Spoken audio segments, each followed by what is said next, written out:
Hi, I'm Denise and you're watching Law with Denise. This is a case summary of Page and Smith, 1996. So what are the facts of Page and Smith? In this case, the claimant had been involved in an accident that was negligently caused by the defendant.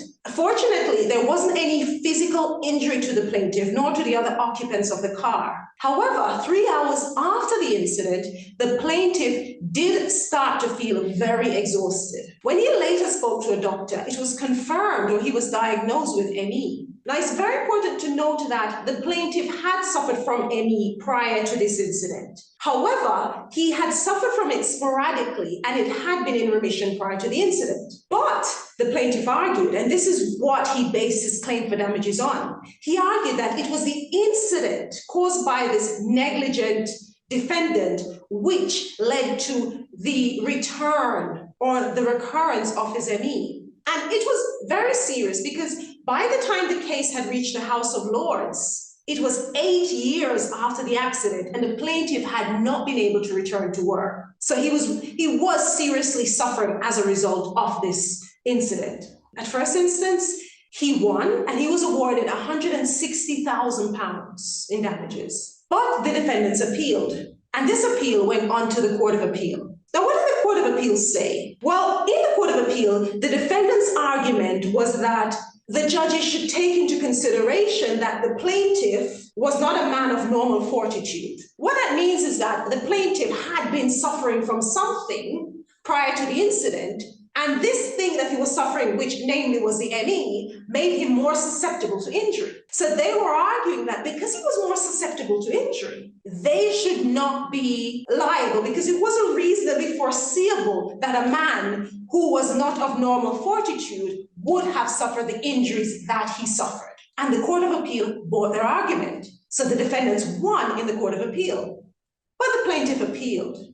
And this appeal went on to the House of Lords. Now, what did the House of Lords say? Firstly, the House of Lords disagreed with the Court of Appeal. And they made clear that when making decisions such as this one, it is irrelevant whether or not the plaintiff was suffering from any prior injuries or psychological issues. We do not need to ask this question of whether or not the plaintiff is of normal fortitude, the House of Lords said. They made clear that the thin skull rule applies, being you must take the victim as you find him. So for this reason, the defendants lost. Now, the case is significant for a few reasons, which we need to look at. And there are 4 reasons which I've identified the case to be significant for. Firstly, the Lords confirmed the definitions of primary and secondary victims, which were outlined in Alcock and Chief Constable 1992. They confirmed that a primary victim is one who is a participant in an event, and a secondary victim is one who witnesses the event. They also made clear that the control mechanisms which are outlined for secondary victims in Alcock and Chief Constable were not applicable to primary victims. Thirdly, they made it clear that whenever a person suffers injury, whether it is psychiatric or physical injury, and they bring a case to court, it is irrelevant what type of injury they thought they were going to suffer during the dangerous event.